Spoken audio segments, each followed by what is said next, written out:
13장 25절.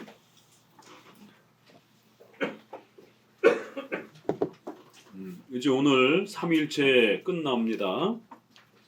마지막 이제 3일체 시간과 관련해서는 마지막 내용입니다. 잘 집중해서 3일체의 핵심을 정립하시기 바랍니다. 자, 퀴즈를 하나 내봅시다. 그동안 잘 배우셨는지. 어떤 전사님이 주일학교 아이들에게 3일체를 더 잘 가르치기 위해서 한 하나님과 삼위 하나님, 하나님의 한 신성 안에 삼위가 계신다. 이 표현을 잘 가르치기 위해서 애들이 잘 이해를 못하다 보니까 예전에는 뭐 지금은 나오는지 모르겠는데 예전에는 그 이렇게 로봇 만화가 많이 나왔어요. 그래서 조그만 로봇가 이렇게 각자 이렇게 활동하다가 거대한 적이 나타나면 합체해가지고 이렇게 팔, 다리 이렇게 해가지고 합쳐져가지고 큰 로봇이 돼가지고 이제 적의 괴물을 물리치는 이제 이러한 그 합체 로봇 만화가 많이 있었는데 이 전사님이 이렇게 질문을 하시더라고요. 이런 로봇, 합체하는 로봇 그 비유를 들어서 아이들에게 한 하나님, 삼위 하나님 이렇게 가르치는 건 됩니까 안 됩니까? 라고 이렇게 물으시더라고요.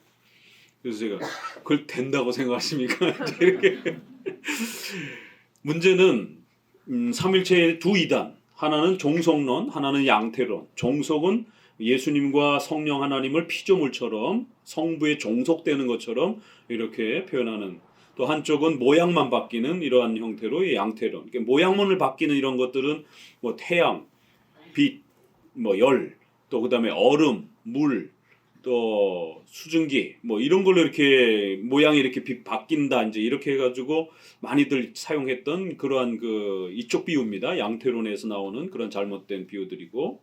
자, 그럼 이 로봇 비유는 어디에 해당이 될까요?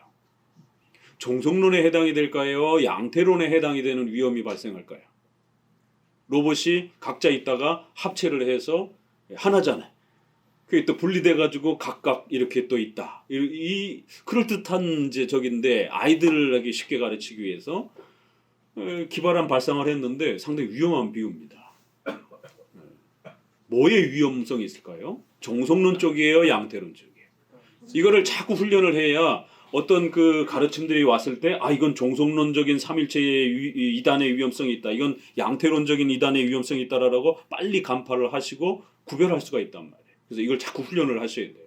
우리 것도 잘 정리해야 되지만 또 이 이단적인 두 개의 이 삼일체가 끊임없이 오늘날 교회 안에도 혼동스럽게 교회 안에 들어와서 영향을 끼치기 때문에 잘 구별할 줄 알아야 됩니다. 자, 종속론이다 생각하시는 분 손 들어보세요. 로봇 합체가 어느 쪽에 더 위험성이 있는 그 내용인지. 종속론. 자신 있게 들어보세요. 그동안 3일째 한 달 넘게 배웠는데, 자, 양태론.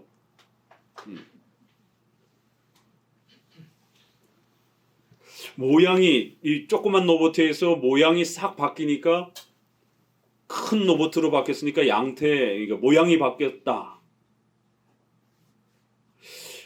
그런 쪽도 뭐 가능할 수는 있긴 있는데 그거보다는 작은 게 커졌어요. 그럼 어느 쪽에 더 위험성이 있느냐면 종속론의 위험이 있는 거예요. 그러니까 크고 작은 개념으로 삼일체가 접근이 되면 설명을 하려고 자꾸 하게 되면 종속론의 위험에 빠지는 겁니다. 아버지만 크고 나머지는 이제 작은 것처럼 자꾸 이런 크고 작은 개념으로 설명을 어떤 거를 비우든지 뭔지 설명을 하려면 종속론의 위험에 빠진다라는 거예요. 그래서 크고 작은 것에 이러한 그 설명을 하면 안 됩니다. 이쪽은 모양이 이렇게 이제 뒤바뀌는 것이죠. 그래서 작은 것이 합쳐지면 커진다.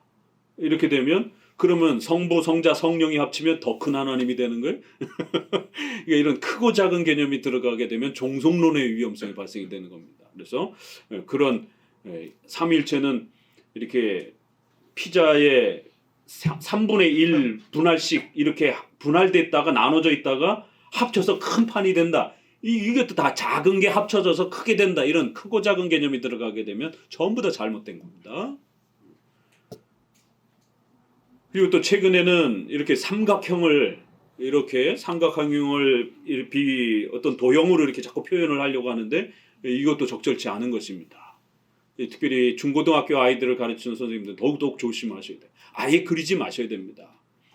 삼각형을 이렇게 표현하기도 하고 또 최근에는 이거를 삼각뿔처럼 이렇게 입체 모양으로 이렇게 표현을 해서 또 뭐 표현을 해보려고 이쪽 꼭지점 이렇게 해갖고 성부, 성자, 성령 그리고 가운데 이렇게 하나님 이러면 이 도형 자체가 삼위 하나님이 한 하나님이라고 하는 그 개념이 깨져버립니다. 본인들은 그게 설명이 될 것처럼 느껴지지만 삼위일체 하나님에 대한 인식이 깨져버립니다. 그렇게 되면.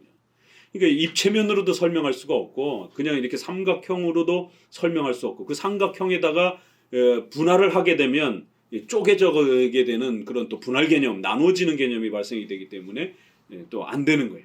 그래서 이러한 아주 많은 사람들이 삼각형으로 자꾸 설명을 하려고 하는데 그렇게 되면 삼위일체의 삼위 하나님이 한 신성 안에 삼위가 계시는데 그 각각의 삼위는 각각의 위격을 갖고 계시는 것이 분명히 구별되는 겁니다.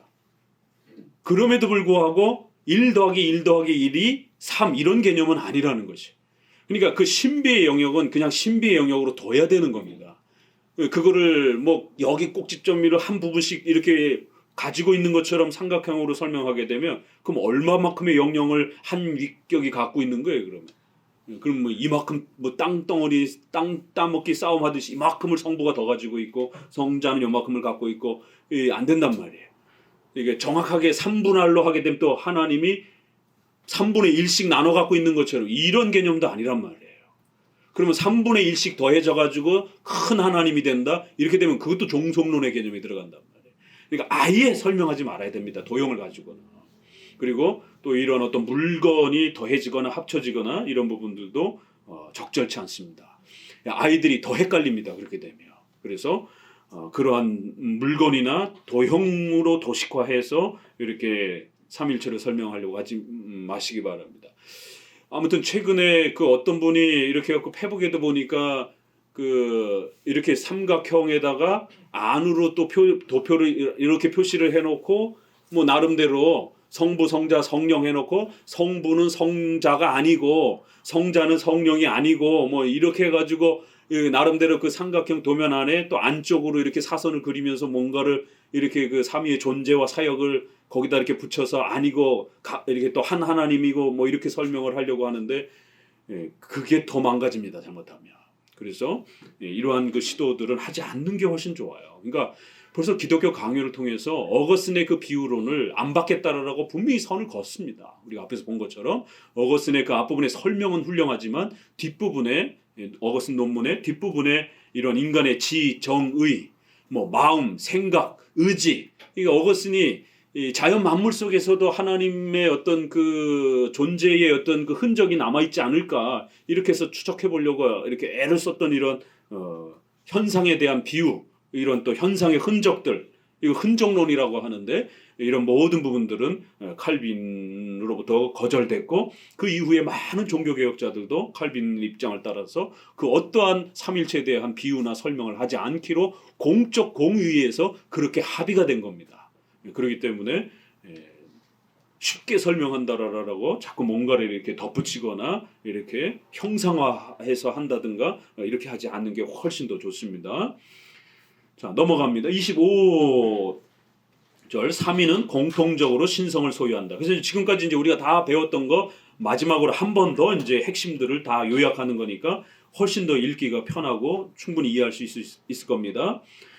저들은 이 개체의 각자는 본질에 분리된 일부분을 공유한다라고 저들은 이제 이렇게 또 생각한다라는 거예요. 이렇게 성부만 하나님이다고 주장하면서 이렇게 성자와 성령 하나님은 작은 이러한 신성을 나눠 가진 조각을 나눠 가진 이런 것처럼 이렇게 일부를 공유하는 것처럼 종속론자들은 이제 이런 오류에 빠지는데 그렇게 설명하면 안 된다라는 겁니다. 셋째 줄부터 읽어봅시다. 그러나 우리는 성경에 입각해서 하나님은 본질에 있어서 하나이시며 그렇기 때문에 성자 성령의 본질이 비발생적인 것이라고 가르친다. 그러나 성부는 순서상 처음이시며 앞에서도 말한 것처럼 자신으로부터 자기의 지혜를 낳으셨기 때문에 모든 신성의 기초가 되시며 원천이라고 생각되는 것은 당연한 일이다. 하나님의 본질, 신성의 본질, 본체, 그건 하나예요. 그렇기 때문에 그 신성의 본체나 본질에서 뭐가 시작이 되는 것처럼 이렇게 되면 종속론이 돼버리는 겁니다. 성부, 성자, 성령 하나님 모두 신성을 가지신 하나님. 그래서 한 신성, 한 분 하나님, 한 본체, 한 본질 하나님인데 거기서부터 뭐가 시작이 되는 것처럼 이렇게 되면 그 신성에서 뭔가를 나눠 가지는, 신성의 조각을 나눠 갖는 이런 형태가 돼버려요. 그래서 본질, 본체, 신성 이런 말을 쓸 때는 절대로 시작이나 기원이나 이런 출발 이런 표현을 쓰면 큰일 납니다. 그냥 한 분 하나님은 어떤 출발도 없고 어떤 그 시작도 없고 그런 것이 그냥 한 분 하나님. 다만 성부와 성자와 성령 하나님을 말할 때는, 삼위를 말할 때는 성부가 성자를 낳았다라고 말하기 때문에 낳는 분이 시작이 되는 거예요. 성부가 성령을 보내셨다라고 하니까 보냄을 받는 분보다는 보내시는 분이 시작이 되는 거예요. 그러니까 이건 삼위의 그 순서에 있어서 질서 관계라는 겁니다. 삼위가 그렇게 존재하신다라는 거예요. 성부가 시작이 되셔서 성자를 낳으시고 성령을 보내신다라는 거예요. 그러면 시작점이 성부가 되시는 거예요. 그래서 삼위의 위격, 신격을 설명할 때는 성부가 시작이다라고 이렇게 표현할 수 있다라는 겁니다. 그러나 신성, 본질, 본체 이건 한 하나님을 말할 때 쓰는 표현들이기 때문에 신성의 시작이 있다 이렇게 되면 나머지 이 신들은 거기에서 조각으로 떨어져 나온 이런 일부 공유하는 이러한 그 개념이 되기 때문에 잘못하면 종속론에 빠집니다. 그래서 절대로 신성, 본질, 본체 이러한 표현을 가지고는 시작이나 원천, 기초 이런 표현을 써서는 안 된다라는 겁니다. 다만 삼위격을 말할 때는 성부가 크시다, 성부가 시작하셨다. 그래서 성부에게 창조와 예정과 작정과 섭리의 이러한 거대한 신적 사역을 성부에게 돌리는 겁니다. 그리고 성자는 이 땅에 오셔서 십자가에 죽으시고 부활하시고 이러한 중보 사역을 성자에게 돌리는 것이에요. 왜냐하면 그런 사역의 순서와 구별이 있기 때문에 그렇습니다. 그러니까 삼위일체가 왜 자꾸 헷갈리냐면 시작이라는 말도 이쪽 한 하나님을 말할 때는 쓰면 안 되지만 삼위 하나님을 말할 때는 쓸 수가 있단 말이에요. 그러니까 성도들이 이거를 계속 훈련해 놓지 않으면 헷갈린단 말이에요. 시작이라는 말, 출발이라는 말 이런 표현을 쓸 수 있단 말이에요. 그런데 쓸 수 없는 곳이 있다고요. 그래서 어느 때 쓸 수 있고 어느 때 쓸 수 없는지를 잘 이해하지 못하게 되면 성경을 읽다가 아버지로부터 왔다, 아버지로부터 나오셨다, 아버지는 나보다 크시다, 아버지가 나를 낳으셨다 이러면은 계속 아버지가 시작인 것처럼, 아버지가 더 큰 것처럼 이렇게 복음서나 성경이 계속 설명하다 보면 그러면 성부가 제일 높으신 분인가? 이제 이런 오해를 갖게 된다라는 거예요. 그래서 그렇게 하면 안 되고 그거는 삼위격의 질서와 순서의 그 차이를 설명할 때 시작이라는 말 이런 표현을 쓰는 것이고 한 하나님 말할 때는 시작이라는 말을 쓸 수가 없다라는 겁니다. 왜요? 하나님은 한 분, 본질이 본체가 한 분인데 어떻게 시작이 있을 수 있겠어요? 하나님은 영원부터 자존하시는 그냥 한 분 하나님인 거예요. 한 분밖에 안 계시는 것이. 그러나 삼위격을 말할 때는 서로의 관계가 시작이 있다라는 거예요. 자, 그렇기 때문에 그 밑으로 쭉 내려오시게 되면 사위일체 형태로 말해서도 안 되고요. 이위일체로 말해서도 안 되고요. 오직 우리는 삼위일체 형태로 말해야 된다라는 거예요. 중간쯤에 이와는 반대로 우리의 여러 저작에서 명백하게 볼 수 있는 것은 우리는 위격을 본질에서 분리시키지 아니하고 오히려 삼위를 구별하되 그 각자가 본질 안에 그대로 머물러 있도록 한다는 사실이다. 그래서 한 하나님과 삼위 하나님을 잘 구별해서 말할 줄 알아야 된다는 겁니다. 247페이지 셋째 줄부터 위에서 셋째 줄 247 읽어봅니다. 그러나 그 위격들은 본질 없이 혹은 본질을 떠나서는 존재하지 않기 때문이다. 이는 성부는 그가 하나님이 아닌 한 성부가 될 수 없으며, 자, 잘 생각하면서 읽으셔야 돼요. 성부도 한 하나님이신 거예요. 그 신성에 있어서 하나님이시라는 겁니다. 그 신성의 본질이 한 하나님이라는 거예요. 그래서 성부는 그가 하나님이 아닌 한 성부가 될 수 없다라는 거예요. 성부는 신성을 소유하지 않는 한, 동일한 본질을, 하나님의 본질을 소유하지 않는 한 성부 하나님이라고 부를 수 없다라는 거죠. 그렇기 때문에 위격으로 표현할 때 성부라고 표현하지만 그 성부는 또 한 분 하나님 할 때 하나님의 그 신성한 본질을 그대로 또 가지고 계신 분이라는 거예요. 성자도 읽어봅니다. 성자 또한 그가 하나님이 아닌 한 성자가 될 수 없었기 때문이다. 그러므로 신격은 절대적인 의미에서 자존하신다고 우리는 고백한다. 이 번역은 위격, 격, 신격, 위격, 인격 이렇게 우리는 같이 쓰기로 했기 때문에 이거는 신격이라는 표현보다는 신성이에요.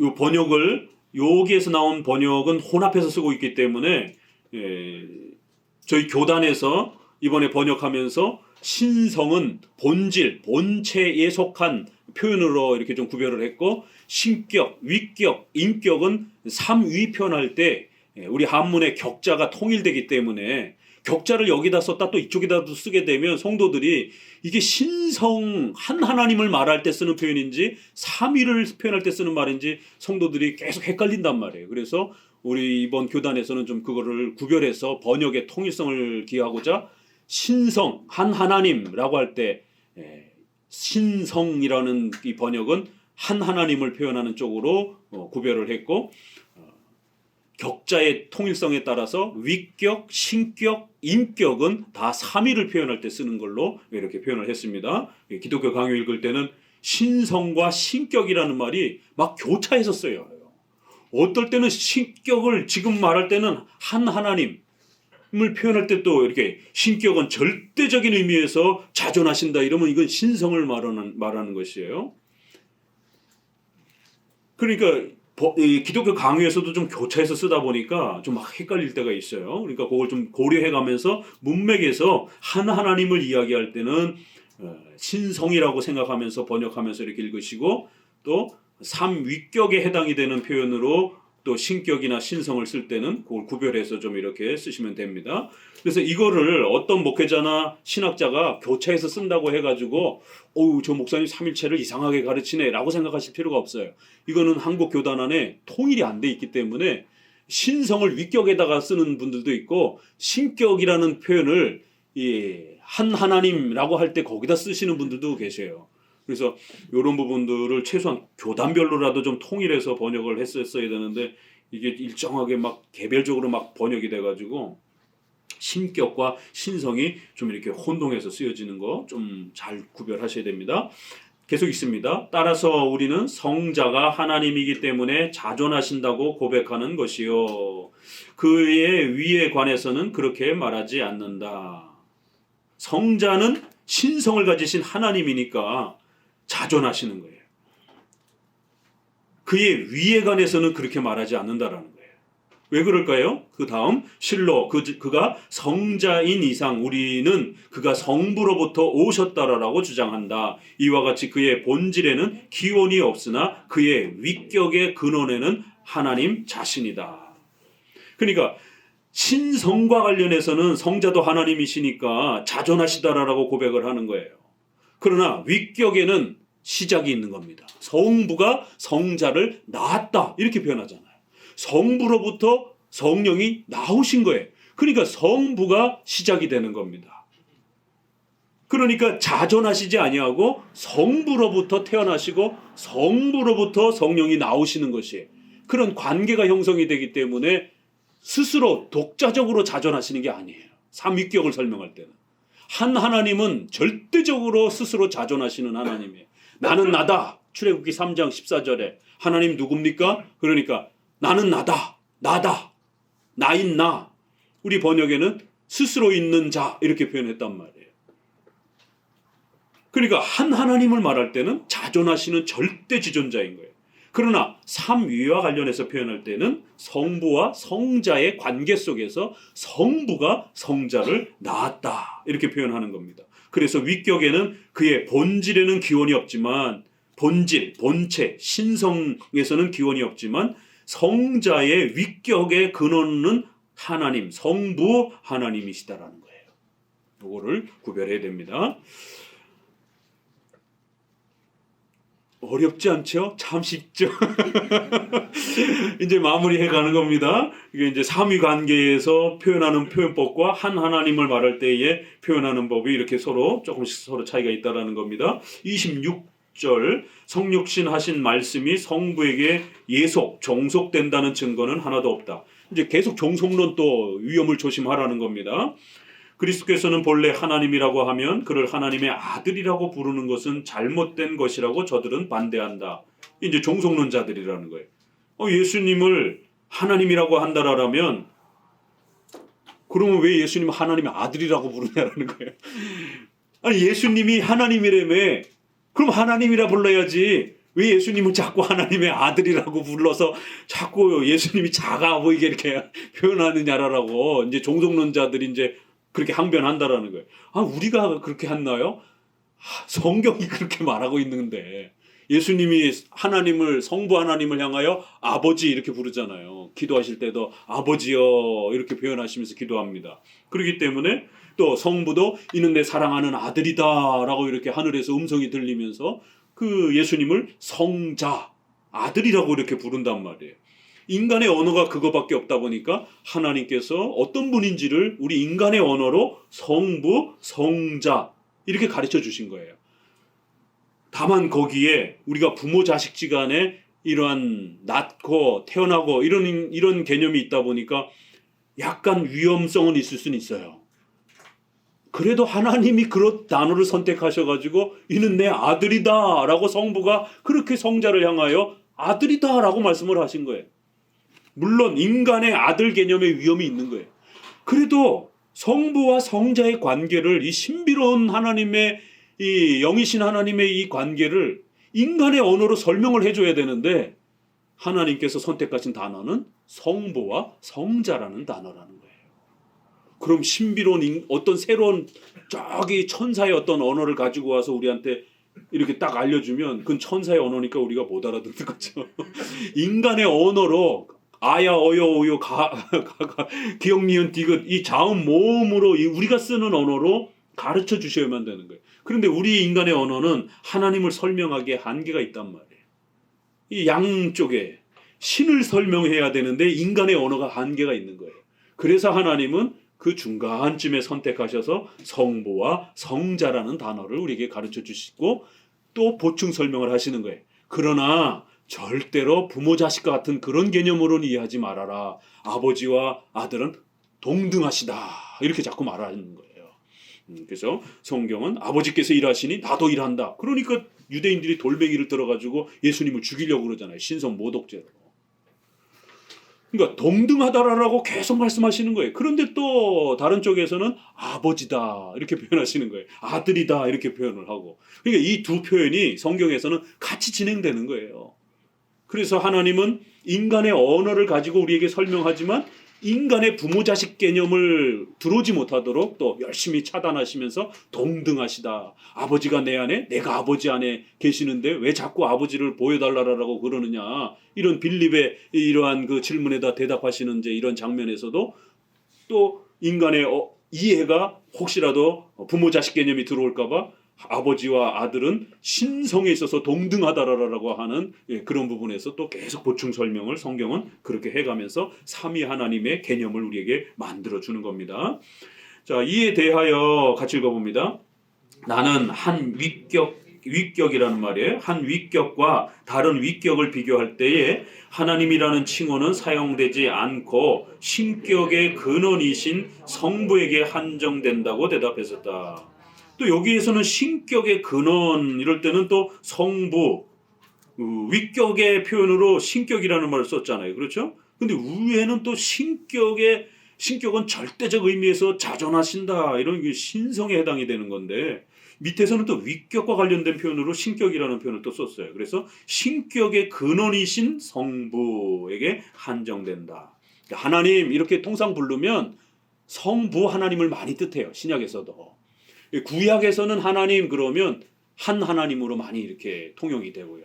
구약에서는 성자와 성령이라는 단어가 이렇게 많이 나타나질 않기 때문에 주로 한 하나님, 여호와, 뭐 엘샤다이, 여호와 니시 이렇게 해서 통합된 한 하나님 표현이 훨씬 많습니다. 그렇지만 이제 신약에서는 성자와 성령 표현이 또 굉장히 많고요.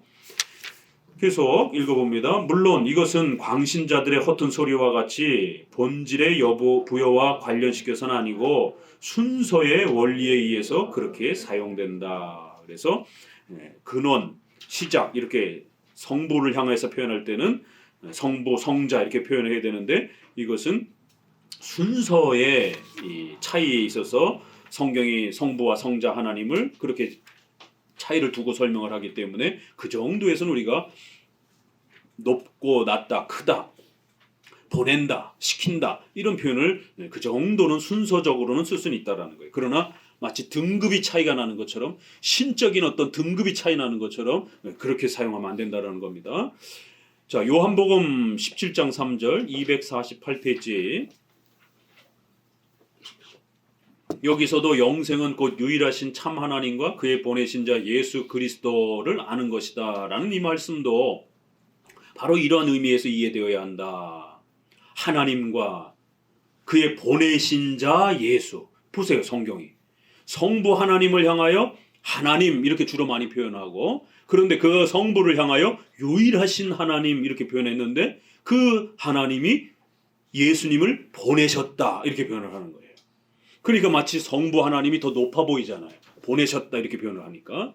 그러나 이거는 질서상의 순서상의 그러한 이해로 이해해야 된다는 거예요. 셋째 줄부터 읽어봅니다. 그는 중보자의 위격으로 말함으로써 하나님과 인간의 중간 위치를 취하셨던 것이다. 그렇다고 해서 이것 때문에 자신의 위엄이 감소되는 것은 아니었다. 왜냐하면 그가 자기를 비웠다라고 하지만 빌립보서 2장 7절에 이렇게 표현해요. 성부와 함께 가졌던 영광이 이 세상에 대하여 감춰졌을 뿐 전혀 상실한 것이 아니기 때문이다. 영광의 그러한 그 영광스러운 본체를 하나님과 동등됨을 취하지 아니하시고 이 땅에 인간의 몸을 취하여 낮고 천한 이 땅에 오셨다 이렇게 성경이 표현한단 말이에요. 그럴 때 동등됨을 취하지 아니하시고 이런 표현은 예수님이 신성을 버리시고 이런 뜻이 아니에요. 이건 위격적인 그런 표현이라는 거예요. 위격에 있어서는 성자가 되신 거예요.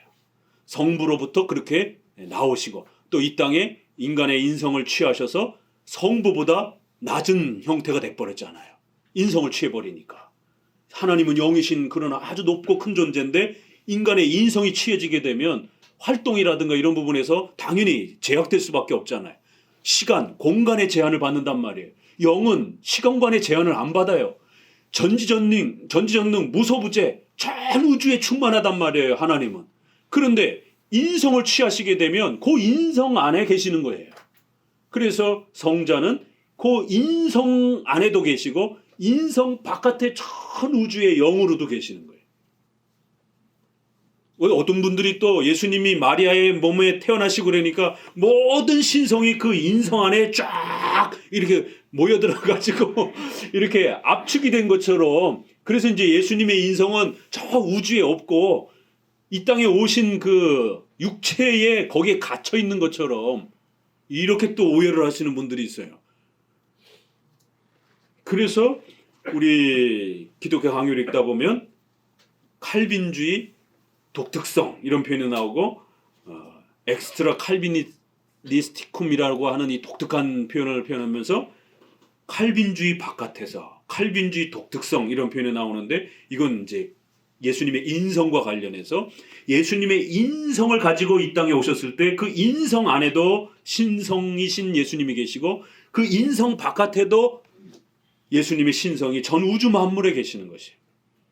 루터파는 이걸 이해를 못해가지고 이 기독론을 이해를 못해가지고 신성과 인성이 확 하나로 합쳐지면서 신성이 인성을 확 압도를 해버려가지고 인성을 무슨 영화에서 보는 것처럼 신성화시켜 버린 거예요. 그래서 인간의 몸이 확 스며들어가가지고 신성처럼 제3의 성질로 확 바뀌어가지고 그렇게 존재한다는 거예요. 예수님이. 그래갖고 이제는 이 빵 옆에 안에 빵 속에 계신다라는 거예요. 그래서 성찬식 때 빵을 먹으면 카톨릭은 그 빵이 진짜 예수님의 몸으로 바뀐 걸로 이렇게 생각하면서 성찬식을 행하는 거고, 루터파는 그건 아니고 그렇게까지 말하면 그 떡이 신성화돼 버리니까 그렇게 하긴 자기들도 좀 부담이 되니까 그렇게는 말 안 하고 예수님의 인성을 바꿔버렸어요. 그래서 인성이 신성에 스며들어 버려가지고 신성도 아니고 인성도 아닌 형태의 제3의 성질이 돼갖고 전 우주 만물에 그렇게 인성이 편재 신성처럼 그렇게 스며들었다라는 거예요. 그래서 이 빵, 우리 눈에는 안 보이지만 빵 안에도 있고 빵 옆에도 있고, 이 빵 자체가 예수님은 아니지만 신성이 전 우주에 계시는 것처럼 인성도 이제 전 우주에 그렇게 충만하시기 때문에 이 빵 속에도 빵 옆에도 있다라는 거예요. 그러니까 이제 우리 개혁주의자들이 그게 뭔 말이야 도대체. 그러면 카톨릭이 이 신성화된 이 육체를 이라고 생각해가지고 그 떡을 신성화된 것처럼 예수님의 진짜 몸으로 생각해서 예수님을 막 씹어먹는 것처럼 이렇게 주장해갖고 우리가 미신이다 우상숭배다라고 비판을 했는데, 그럼 너네 루터파도 그 떡을 먹으면 예수님의 진짜 몸을 먹어버리는 거잖아. 그러니까 이제 루터파가 변명을 하는 거야. 몸을 먹는 건 아니고 몸이 신성화로 바뀌어가지고 그렇게 우리 몸에 들어오는 거예요. 그럼 그게 그거지. 이게 루터파의 이제 이 딜레마에 빠진 거예요. 이 신성과 인성을 잘못 설명을 해가지고. 그렇기 때문에 예수님의 삼위격을 설명할 때는 이런 부분들이 논쟁 속에서 결국 이단들이 발생하게 되는 헷갈리기 때문에, 그래서 예수님의 인성을 어떻게 잘 이해하느냐가 이렇게 중요하다라는 겁니다. 그래서 인성을 가지고 이 땅에 오셨을 때는 신성을 버리고 온 게 아니에요. 신성을 그대로 유지하시면서 마리아의 몸에 태어나시고, 그리고는 그 인성과 함께 신성이 또 계시는 거예요. 신성은 전 우주 만물에도 계시고 그 마리아의 몸에 태어나신 예수님의 제자들이 만지고 보았던 그 인성을 가지신 마리아의 아들로 오신 그 인성에도 신성이 함께 계시는 것이죠. 그래서 이제 퀴즈 이렇게 누가복음에 보게 되면 마리아가 예수님을 잉태해가지고 이렇게 이제 그런 장면들이 나오는데, 또 12살 정도 되신 예수님의 모습도 나오고, 자, 그럼 마리아의 몸속에 있었던 그 예수님은 신이실까요? 인간일까요? 응? 누가 이성의 인격이라고 그랬어요? 이은희 사모님이 100점. 잘 배우신 결과가 나타나네요. 이거를 이해를 못해가지고 500년 동안 싸웠습니다. 초대교회. 그래서 결국 네스토리안이라고 하는 이단이 이제 등장을 하면서, 이 네스토리안이 결국에는 인도로 흘러오고 그 다음에 중국으로 넘어가고 이래서 그 중국의 경교라고 하는 이제 역사의 뿌리라라고 많은 사람들이 또 이제 이렇게 주장하기도 하고 그러는데요. 네스토리우스라고 하는 이 목회자는 어떻게 이해를 했느냐면, 예수님의 몸속에 있는 이 예수님이 신일까 인간일까, 이 고민에 빠진 거예요. 딜레마에. 그래서 마리아가 신을 잉태한 건가 인간을 잉태한 건가, 이렇게 질문하면 조금 급해져요. 이제 심각해져요. 마리아가 신을 잉태했나? 그러면 신이 여자에게서 태어났나? 이런 이제 더 답답한 이제 상황으로 들어간단 말이에요. 그러니까 마리아가 잉태한 건 인간이지 어떻게 신을 잉태해? 그래서 아베 마리아라고 이렇게 그 표현을 부릅니다. 종교개혁자들도 아베 마리아라고 불렀고 로마 카톨릭도 아베 마리아라고 불러요. 들어보셨어요? 아베 마리아 뭐 이래 저기 뭐야 그 노래 부르는 사람들이 이 카톨릭 이 노래예요. 지금은 이 아베 마리아가 오 마리아여 우리의 죄를 용서하소서, 이 마리아를 숭배하는, 마리아가 예수님급에 올라서 이렇게 마리아를 숭배하는 개념으로 이 아베 마리아를 씁니다. 노래 그 멜로디 좋다고 우리 크리스찬들도 그 막 흥얼흥얼대고 막 따라하고 그러면 안 됩니다. 마리아여 우리를 용서해 주소서, 우리를 긍휼히 여겨 주소서, 이런 그 내용들입니다 다. 그런데 종교개혁자들이 아베 마리아를 쓸 때는 그 라틴어거든요. 그게 마리아 그 다음에 아베는 이렇게 높인다 이런 뜻이에요.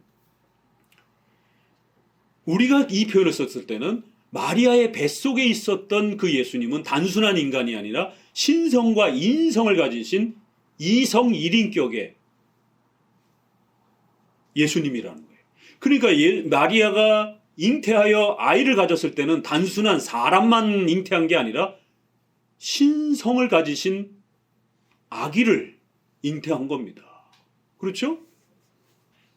그래서 마리아를 신의 어머니라고 불렀던 겁니다.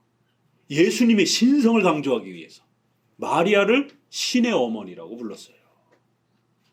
그러니까 이제 네스토리오스 같은 이제 이거 이해가 안 되는 목회자들과 성도들이 뭐요? 마리아를 신의 어머니라고요?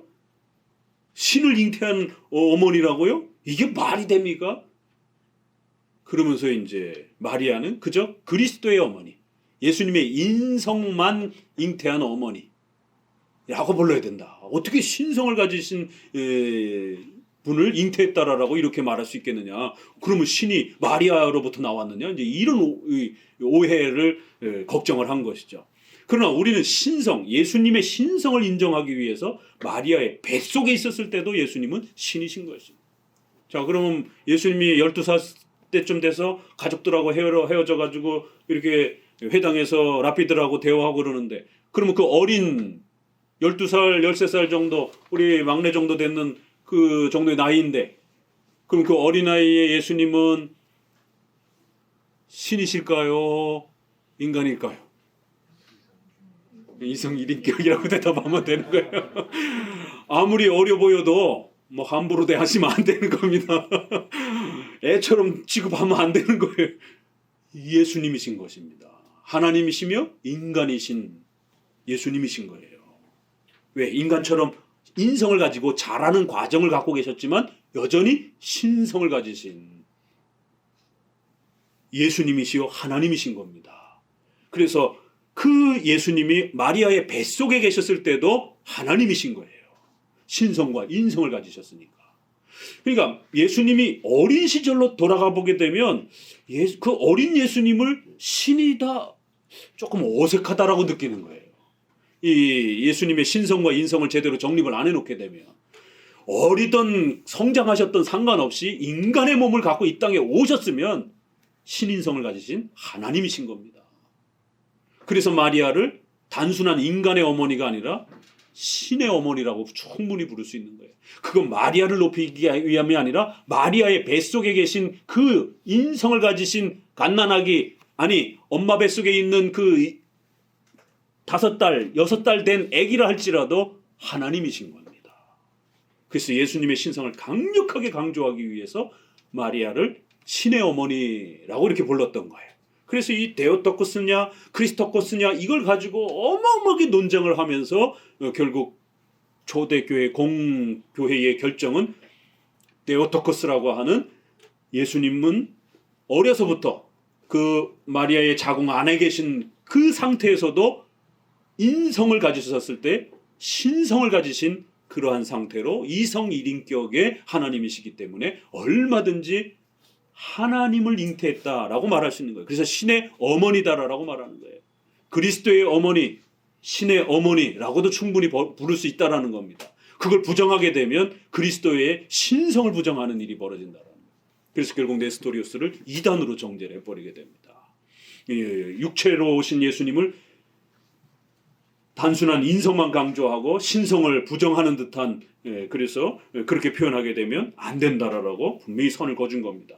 이렇게 이 신성과 인성에 대한 성자 예수님의 이러한 그 모습을 어떻게 이해하느냐가 결국 그것이 예수님의 성육신과 관련해서도 아주 중요한 문제가 되고, 그것이 또 예수님이 십자가에 죽으시고 부활하시는 것과도 연결이 되고 성찬식하고도 연결이 되고, 지금은 예수님이 이 땅에 육체로 안 계시는 거예요. 그런데 사람들은 자꾸 환상 속에서 예수님을 봤다, 만졌다, 이런 별의별 소리를 다 하는 거예요. 이거 전부 다 가짜입니다. 왜요? 그 인성은 우리 눈에 보이지 않는 상태로 저 멀리 사라지셨다라고 말하기 때문에. 신성은 원래부터 안 보이는 거고. 그렇기 때문에 인성을 자꾸 봤다, 만졌다, 그리고 또 인성을 자꾸 그림으로 그리고 이런 모든 부분들을 금지시킨 겁니다. 왜요? 인성은 이제 못 보는 겁니다. 재림 때까지. 그 재림 때 우리 눈으로 부활한 우리의 몸으로 그 예수님을 모두가 그때서 보게 될 거예요. 그렇기 때문에 카톨릭이 예수님의 사진, 그림 이런 창문에다가 이렇게 해놓고 이런 것들을 종교개혁을 하면서 싹 없애버린 겁니다. 왜요? 그런 것들이 자꾸 있게 되면 마치 예수님의 인성이 지금 내 옆에 계신 것처럼, 그래서 예수님을 자꾸 만지려고 이렇게, 그래서 그 예수님을 조각으로 만들어가지고 목걸이에도 차고 다니고, 그 다음에 또 집에다 두고, 이런 일이 벌어지는 거예요.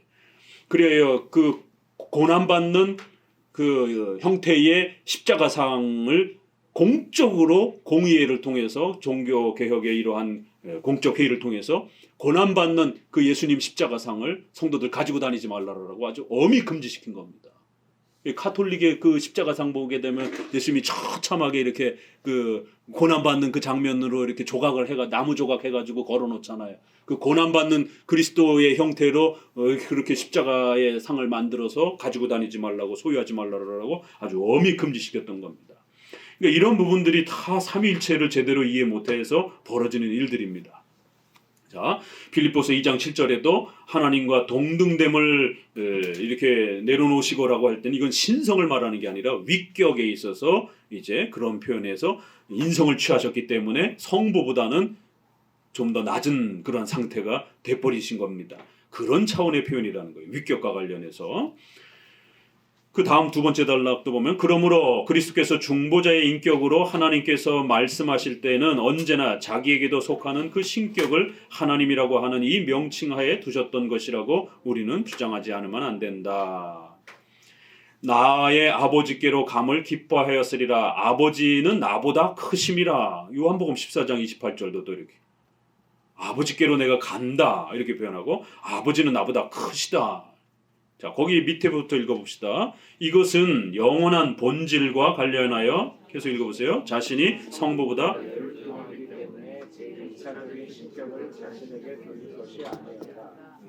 오히려 이것을 말씀하신 것은 그가 하늘 나라의 영광을 얻어 신자들로 하여금 자신과 함께 성부의 영광에 참여하게 하려고 하셨기 때문이다. 그는 여기서 성부를 보다 높은 위치에 계신 분으로 말씀하셨다. 쭉 내려오셔서 밑에서 둘째 줄, 그러므로 하나님이라는 이름을 성부에게만 한정시키고 성자에게는 이를 배제한다는 것은 비합리적인 것이며 부당한 일이다. 이것 때문에 요한은 그리스도께서 바로 참되신 하나님이시라고 선언하였다. 이것은 아무도 그리스도를 성부보다 못한 제2류의 신격을 소유하신 분으로 생각하지 못하도록 하기 위해서였다. 그래서 어떨 때는 이렇게 예수님이 아버지가 나보다 크시다 이렇게도 많이 표현하는데, 그럼에도 또 성경 다른 표현에서는 예수님이 하나님이시다, 동등하시다 이런 표현을 끊임없이 또 소개하면서 균형을 이룰 수 있도록 이렇게 도와준다라는 겁니다. 27절, 반대자들은 이레니우스를 잘못 인용한다. 이 초대 교부들이에요. 그러니까 우리가 칼빈의 기독교 강요를 읽게 되면 어거스틴부터 시작해서 초대 교회 500년 동안의 많은 교부들의 그런 입장들을 다 읽어냅니다. 그런데 이 교부들의 입장이 잘못 말한 것들도 많아요. 그래서 교부들을 바로 읽게 되면 자칫 잘못하면 큰일 납니다. 빛, 열, 태양의 빛, 그 다음에 열, 이런 비유도 교부들도 썼었어요. 왜냐하면 그때는 아직 삼일체가 제대로 정립이 안 됐었기 때문에. 그래서 또 오리겐 같은 경우는 성은 더러운 것이다 이렇게 해가지고 자신의 생식기를 잘라버릴 정도로 성에 대해서 아주 굉장히 부정적으로 또 이렇게 성은 더럽고 악한 것이다, 이런 개념들이 중세시대의 로마 카톨릭으로 이렇게 이제 넘어가는 겁니다. 그래서 교부들도 실수하면서 잘못 말한 부분들도 있기 때문에 우리가 종교개혁자들을 통해서 초대 교부들의 글을 읽어야 돼요. 그렇지 않으면 초대 교부들의 글을 읽다가 이거 좋은데, 표현 좋은데 이렇게 했다가 그냥 그거 바로 받아들여 버리게 되면 현재 종교개혁 이후에 정리된 교리하고 부딪히는 경우가 발생이 됩니다. 그러나 또 바르게 말한 건 우리가 얼마든지 또 이렇게 수용할 수 있다라는 거예요. 자, 이레니우스 아주 초대교회 굉장히 대표적인 분인데 저들은 그리스도의 아버지가 유일하시며 영원하신 이스라엘의 하나님이라고 주장한다. 이레니우스가 이런 말을 했다라는 거예요. 당연히 어떤 구절에서는 성부가 유일하시며 높으시다 이런 표현을 우리가 얼마든지 쓸 수 있는 거예요. 위격과 관련해서는. 근데 이제 이거를 종속론처럼 이해를 했다라는 거예요. 반대자들은. 그래서 저들의 수치스러운 무지를 드러내는 것이며 극단적인 부패를 보여준다 이러면서 삼일체를 잘못 이용한 자들에 대하여 이렇게 아주 그들은 부패했다 이렇게 말하고 셋째 줄 정도 아래 내려오셔서 세계의 부패에서 생긴 일종의 유령을 상상하던 광란자들을 다루고 있다라는 사실을 기억해야 된다는 거예요. 이레니우스가 이런 부분을 좀 더 강조한 것은 그 시대 당시에도 벌써 삼일체를 잘못 극단적으로 말하고 있었던 이런 광신자들을 배격하기 위해서 좀 더 이러한 표현을 쓴 건데 그거를 이해하지 못하고 마치 성부만 높은 이러한 표현처럼 쓴 것처럼 이렇게 이레니우스를 잘못 사용했다라는 것이죠. 그 밑에 아랫줄 즉 성경에서 계시된 하나님은 그리스도의 아버지 이외에 다른 하나님이 아니라는 것과 다른 신을 상상한다는 것은 사악한 행위라는 것을 명백히 하는 것이었다. 여기서 그리스도와 그의 제자들이 높인 하나님과 다른 이스라엘의 하나님은 있을 수 없다고 그가 자주 주장한 것은 조금도 놀라운 일이 아니었다. 그래서 옛날 족장들에게 나타나신 하나님은 바로 그리스도였다는 것을 진실하게 주장할 수 있는 것이다. 그래서 이레니우스가 이렇게 표현한 것은 결국 그 적들이 누구인지를 잘 고려해 가면서 특별히 이레니우스가 어느 한쪽 부분을 좀 더 강조했을 뿐이지 그렇다고 이레니우스가 종속론을 말한 사람은 아니라는 겁니다. 250페이지로 넘어가셔서요.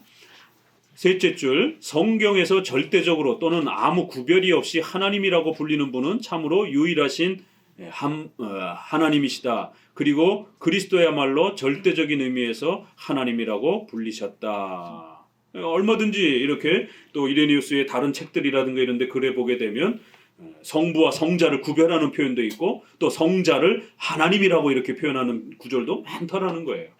자, 그건 쭉 내려가셔도 되고요. 28절에서도 터툴리안을 인용한 것 또한 아무런 소용이 없는 일이다. 터툴리안은 삼위일체 이 단어를 만든 사람이에요. 꼭 기억하셔야 돼요. 삼위일체라고 하는 이 아주 이 놀라운 단어를 잘 이렇게 구성해 준 분이 바로 이 터툴리안입니다. 이 터툴리안을 가지고 또 이렇게 오해하려고 하는데 터툴리안도 그렇지 않다라는 겁니다. 터툴리안도 잘 읽어보게 되면 삼일체를 바르게 말했다라는 거예요. 251페이지 셋째 줄부터 읽어봅니다. 251페이지 하나님은 유일하시되 그의 말씀은 분배 혹은 섭리에 의해 존재한다는 것이 터툴리안의 견해인데 곧 하나님은 본체의 단일성에 있어서 유일하심에도 불구하고 그 단일성은 분배의 신비에 의해 삼위로 배열된다는 것이다. 잘 읽으셔야 돼요. 이제 초대교회다 보니까 이런 좀 독특한 용어가 나오는 거예요. 유일한, 단일성 이런 표현들은 한 하나님을 말하는 거예요. 그런데 삼위와 관련해서 분배, 배열 이런 표현을 썼다라는 거예요. 터툴리안이 이와 같이 삼위가 존재하되 그것은 상태에 있어서가 아니라 품위, 지위, 위격에 있어서 그렇게 표현을 하고 본체에 있어서가 아니라 형식에 있어서 그러하며 권능, 신적 권능에 있어서가 아니라 현현, 나타나는 그런 표현에 있어서 높고 낮음을 이렇게 표현하더라는 거예요. 성경에서. 그걸 터툴리안도 구별해서 표현한 것이지 성부 하나님의 이러한 상태나 본체나든가 권능의 신성의 본질에 있어서 뭐가 크고 작은 것처럼 이렇게 표현한 건 아니었다라는 것이에요. 실로 그가 말한 대로 자기는 성자를 성부 다음 가는 분이라고 주장하지만 이것은 다만 위격을 구별할 때에만 적용한 것이라고 터툴리안도 충분히 말한다라는 거예요. 자, 넘기셔서 29절 교회의 인정을 받은 학자들은 모두가 삼위일체 교리를 확증하였다. 이러면서 이레니우스나 또 순교자 저스틴, 또 그 다음에 힐라리, 이 다 유명한 그 초대 교부들입니다. 그 다음에 둘째 줄에 보면 이그나티우스, 이런 분들도 그렇고, 그 다음에 이제 253페이지에 어거스틴, 이제 어거스틴의 글도 또 한번 또 마지막 최종적으로 읽어보자라는 거예요. 그래서 어거스틴의 글은 그달라 맨 아래줄에 넷째 줄부터요. 그리스도의 교리라는 이 아주 유명한 이 어거스틴의 책에서 표현이 나오는데, 넷째 줄, 밑에서 넷째 줄이요. 같이 읽어봅니다. 성부는 아무에게서도 나오지 않았기 때문에 모든 신격의 시작이라고 불렀다. 그리고 현명하게도 그는 하나님의 명칭이 특별히 성부에게 돌려진다고 주장하였다. 왜냐하면 그 시작이 성부로부터 나오지 않는 한 하나님의 단일성을 생각할 수 없기 때문이다. 이렇게 해서 어거스틴도 성부는 아무에게서도 나오지 않는 것인 거예요. 위격과 관련해서 성부가 아들을 낳았다, 성령을 보냈다, 이런 시작하시는 분으로 표현하고 있다는 겁니다. 역시 66번 밑으로 쭉 내려오셔서 그 각주 밑에 66번이라고 되어 있는데 거기 아주 멋있는 표현이 있어요. 같이 읽어봅니다. 삼위에는 동일한 영원성과 동일한 권능이 속한다. 성부 안에는 단일성이, 성자 안에는 동등성이, 성령 안에는 단일성과 동등성의 조화가 있다.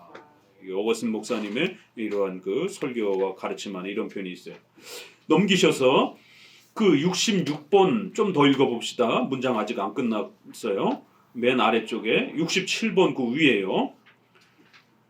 거기 이렇게 읽어보면 삼위의 위들은 동등하나 성부는 전 신격의 시작이라고 했다. 그렇죠? 보세요. 어거스틴의 이 삼위일체도 벌써 이런 표현들이 다 있는 거예요. 지금 우리가 여태까지 칼빈의 기독교 강의를 통해서 만났던 다 그런 표현들이죠. 254페이지 맨 위에 줄 읽어봅니다.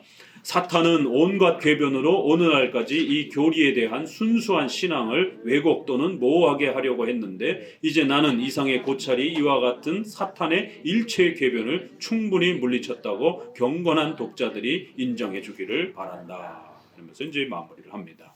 그렇기 때문에 삼일체를 잘못 이해해서 수많은 이러한 또 위험들이 발생이 됩니다. 삼위일체는 출발이기 때문에 여기서 잘못되게 되면 구원론도 망가지게 되고 또 그리스도에 대한 이성 1인격도 망가지게 되고 또 교회론도 또 망가지게 되고요. 또 종말론도 망가지게 됩니다. 이 삼위일체는 전체의 교리를 떠받드는 중심축이기 때문에 삼위일체를 잘 이해하는 게 건강한 기독교를 올바르게 우리가 지켜가는 데 있어서 아주 중요한 기본 틀이 되는 것입니다. 이런 거를 무슨 체험이나 방언으로 어떻게 이거를 깨달을 수 있겠어요? 그거는 오직 이렇게 성경을 통해서만 교리를 잘 정리하고 성경을 읽어서 삼위 하나님, 한 하나님, 삼위 하나님. 그래서 한 하나님을 말할 때는 동일 본질, 동일 신성, 동일 권능이라고 하는 동일하시다라고 하는 본질, 본체, 신성이 하나이시다라고 표현하는 거예요. 그 본체가 하나이신 신성 안에 성부, 성자, 성령 하나님이 계십니다. 그래서 분명히 서로 위격이 구별된다라는 거, 구별성. 그렇지만 동등하게 표현을 해야 돼요. 어느 한 위도 작거나 크게나 말하면 안 됩니다. 동등하게 얘기를 해야 됩니다.